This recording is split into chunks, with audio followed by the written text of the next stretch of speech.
Welcome to the Adrian Area Chamber of Commerce Ask a Member. I'm Ann Hughes, and it's my pleasure today to welcome Bill Kenyon, who is the Executive Director of Hospice. Executive Director of Hospice. Welcome, Bill. Welcome. Thank you. So, have you stopped smiling lately? Every time I see you, your smile gets a little wider. No, you know, it's interesting. People talk to me about the kind of work we do at Hospice of Lenawee. And as you know, we're dealing with people at the end of life, and it's a very challenging time. And yet the fulfillment that we feel now at being able to serve the community and really fulfill our mission by having our new hospice home is just incredible. For 30 years now, this is our 30th anniversary, and for 30 years now we've been caring for people in their homes, however they define home. It can be private residence, can be a nursing home, a senior living, any senior living environment you might imagine, any of those settings. And we'll go in and support the family or the other caregivers in taking care of their patient. And we focus on what we call holistic care. We're trying to take care of we try to provide physical comfort, emotional well-being, and spiritual peace. And that involves all aspects of a person's being as we think of it. But one of the gaps that we've had all these years is that if we couldn't do it in the home, and I always use my own father as an example. My dad was down in Florida at the end of his life, and my mother had predeceased him by several years, and he just didn't have a caregiver at home. And there was no way that he could stay at home and continue to receive the kind of care he needed. And so he ended up transitioning into a hospice residence down in Florida, where he could get 24-hour care from a nurse, aides, social workers, chaplains, volunteers, all of those people. And in fact, literally on the day he died, there was a volunteer sitting with him, participating in a program that we've started now called No One Dies Alone, where if family members can't be there at the time of a person passes, we're able to have a volunteer sitting with them so the family can rest assured that their loved one did not die alone. And we think that's a really important. That's got to bring such peace to the family, peace of mind. Absolutely, it did for us. We had received a call from the hospice nurse down there at Fort Myers that they thought Dad maybe had a couple of weeks. It was only 3 days. And so none of us were there when he passed, but we were assured that a volunteer was there at the time that he died, and that was very comforting to know that he was not alone. Well, so much of your services too, I mean, they're obviously geared towards the patient, but you provide services to the families as well. And really, and in our mission statement, we say Hospice of Lenawee provides compassionate, patient and family-centered care to the people of our community during and after the last season of life. And so that patient and the family are very much a unit in what we try to accomplish. And you're right, we're very much supportive of the family. My very first volunteer experience with hospice, besides being a board member years ago, was taking care of a man whose primary caregiver was he was 78, his older sister was his primary caregiver. Well, she would just get exhausted. And so our function there was to help take care of her, to help give her some respite from time to time. I remember one night going over and I just gave her a break of doing the dishes. I just did up the dishes for her. I would sit with her brother, our patient, and talk to him and visit with him so she could just get out of the house for a little bit. She liked to go to the church that she attended, had church services on Wednesday evenings, so I would quite often go over and just sit with him so she could get out of the house for a little bit. She had a friend from the church that would come and pick her up and take her to church, and just gave her a break from her just constant caregiving. She was That's critical. We try to do that with our nurses, of course, are working hard to help control the pain and symptoms, and our aides go in and they'll do things like help bathe the patient, just attend to their other physical needs to make them comfortable, things like that. Our chaplains try to connect with people at the spiritual level. Whatever that is for them, we accept patients where they are.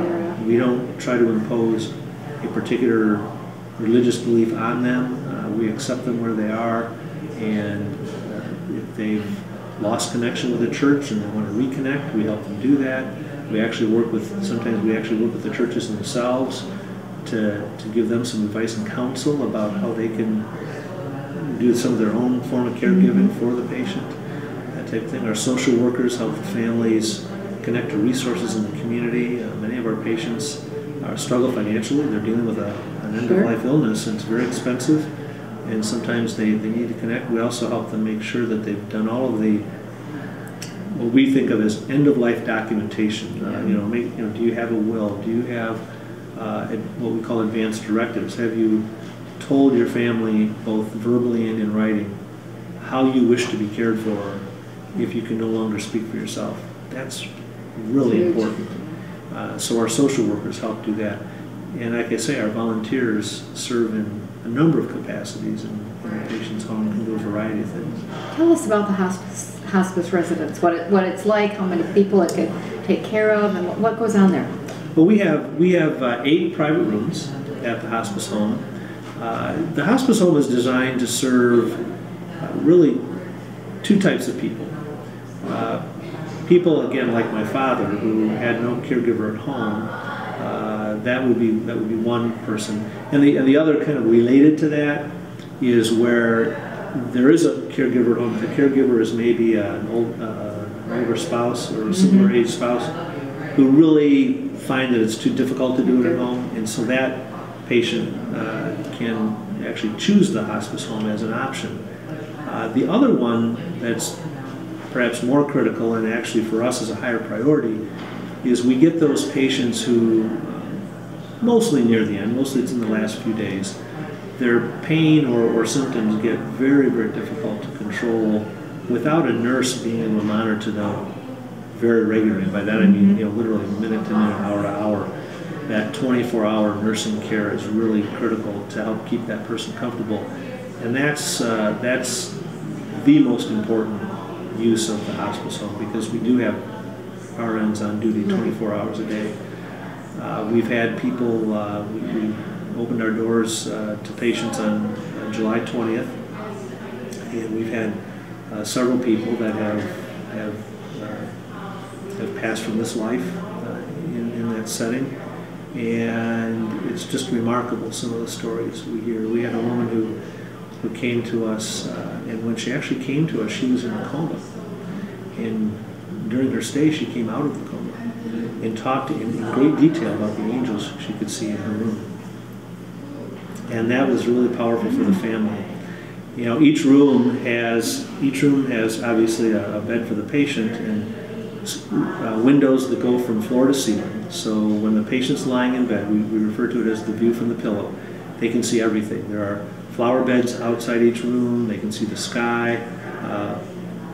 One set of 4 of the 8 rooms face the Lenawee Country Club golf course, and so they can look out the window and see the trees and the golf course. The other side just looks out toward an open area and then eventually the woods. Every room has a sofa bed so that family members can spend the night if they want. Very spacious rooms so that if when this one woman that I just mentioned, when she passed away, she had a large family. I went up on I had to drop something off to the office on a Sunday afternoon. I counted 19 cars in the parking lot, and there were 2 patients there that were very near the end, and both families were there. It was pretty busy. We have a family room that has some very comfortable seating. It has a dining table. It has a flat screen TV, a gas fireplace for the colder days, which we will come upon soon.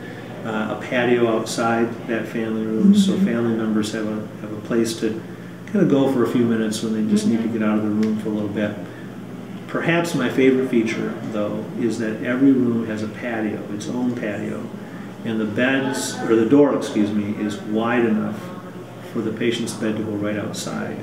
And the woman I just mentioned, her family, I think, if I remember correctly, if I remember what I was told by our team, I think it was literally the day that she passed away, they were able to take her out on the patio. It was a beautiful day, a gorgeous sunny day, and they were actually able to take her out on the patio and enjoy the outdoors and the sunshine. What a gift. Just incredible. And we had a great set of architects that really understood hospice care and understood the needs of hospice patients at the end of life. And in addition to what we have in the rooms then, we also have, for those family members who do spend the night, we have a separate shower and changing room, because although each room has a shower, it's not very private, because we need to be able to assist the patient in getting in and out of the shower.